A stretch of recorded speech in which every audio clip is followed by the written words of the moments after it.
Once in a while on Expansys.com, I come across a gadget whose reputation precedes it, and the Motorola Xoom is one such device.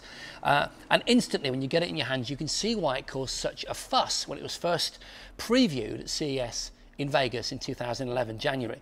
I was watching that stuff online. Actually, I wasn't at Vegas this year, and this was the device from all the different bits of technology that I saw online that most excited me, because I really do think this is a contender for the iPad and iPad 2's crown.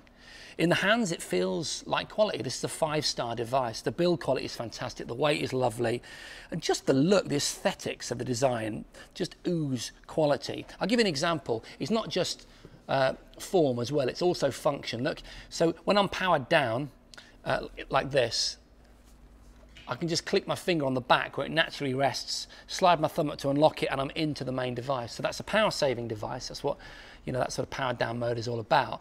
But it's a really subtle ergonomic to get into it.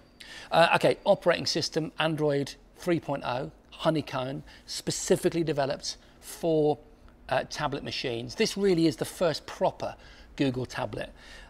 Many are claiming that, but this is the one that brings together Google's vision, which is all about sharing your content, being able to access thousands of free books, and also use the mapping functionality that they've sort of held back from other devices for their own operating system. This uses a 5.0 variant of Google Maps, which has 3D content integrated within it. It's a difficult thing to explain, and it's not rolled out in a great many locations at the moment. But in big cities like New York, for example, you get various bits of 3D content that do suggest where navigation is going next. In operation, it's exactly what you'd expect. It's smooth like butter. That's partly because of Honeycomb, but it's also got a lot to do with the amount of memory that's on board here in the processor. It's the Tegra 2 dual core processor, 1 gigahertz.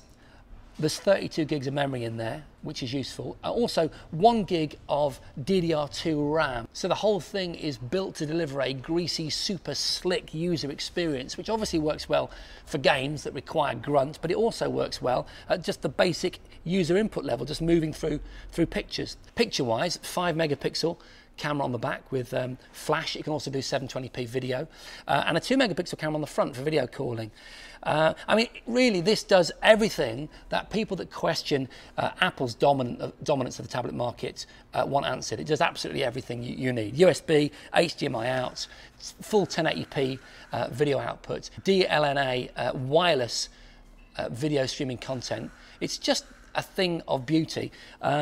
And I mean, I need to get into this. I really need to spend a weekend with this. In fact, guys, I need to spend a weekend with this to thoroughly find out if there's any glitches in there or anything that I find annoying. But right now, it's love at first sight. 1 hour into playing with it, I'm totally sold.